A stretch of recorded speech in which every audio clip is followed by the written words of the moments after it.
we do poetry in my English class, and we do a lot of song lyrics with it, and we picked the song, or I picked the song "The Freshmen" by the Verve Pipe because it had a lot of personal meaning for me. I tried to get the kids to pick personal lyrics for them. I told the kids, I said, you know, I'm a big fan of the Verve Pipe, and I know that Vander Ark, the lead singer, lives in Grand Rapids.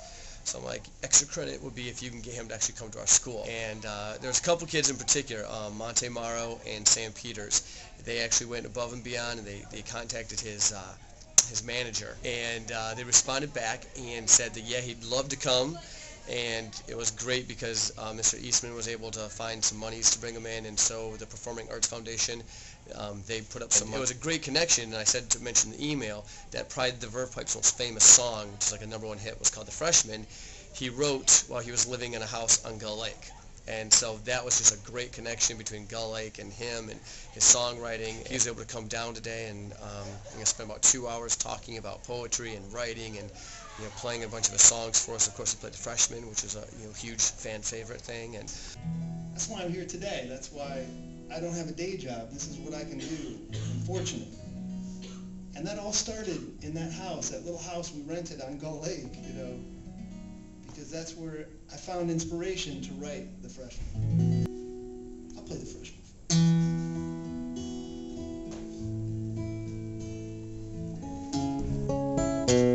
Can be held responsible. She was touching her face. I won't be held responsible. She fell in love in the first place. For the life of me, I cannot remember what made us think that we were wise and we'd never compromise.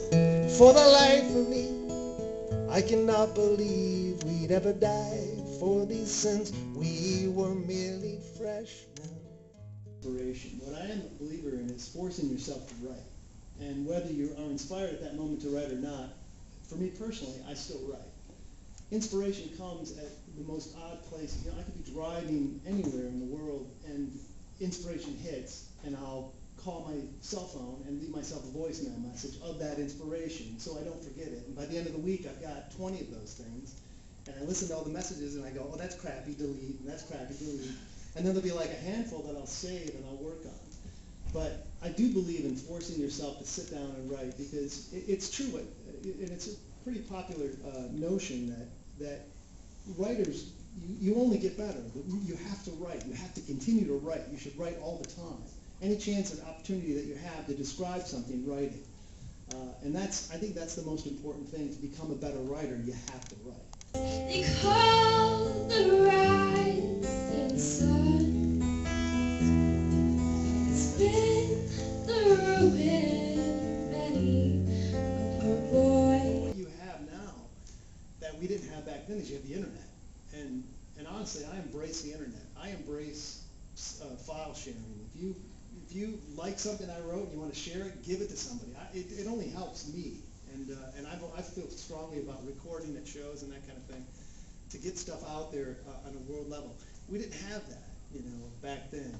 I mean, I don't want to talk like I'm some old man that didn't even know what the internet was back then. But honestly, we did. I remember we would play at Club Soda in Kalamazoo, and you had a mailing list, and we had to have stamp liquors. So we would put a table, and we'd have 4,000 little postcards that had to have stickers on them. It's been the ruin many a poor boy down in New Orleans.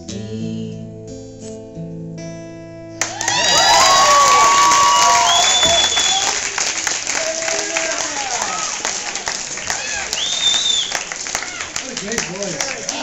yeah, the kids learned a lot, I think, by contacting him, and he's talking about a lot of good things for them to hear about perseverance and working about the ideas that it's not just all academics in terms of what you do with your life, that there's a lot of things above and beyond the classroom that, he's taken and done a lot of things. Now you can take my house, my boat, my car, my snowmobile, and my skis, but the roots run deep in a family tree, and you can't take that from me. Well, I found a job, it was heaven sent, and I'm living with my brother and it's free of rent, and we're hanging out here in Kalamazoo, drinking Bell's beer, it's a microbrew, and though I don't remember things I did. Well, I knew Kid Rock when he was just a kid. And I don't know Eminem, but he's a Detroit man. Just another brother proud of Michigan. Coast in Michigan. But to hell with reminiscing, let's do it again.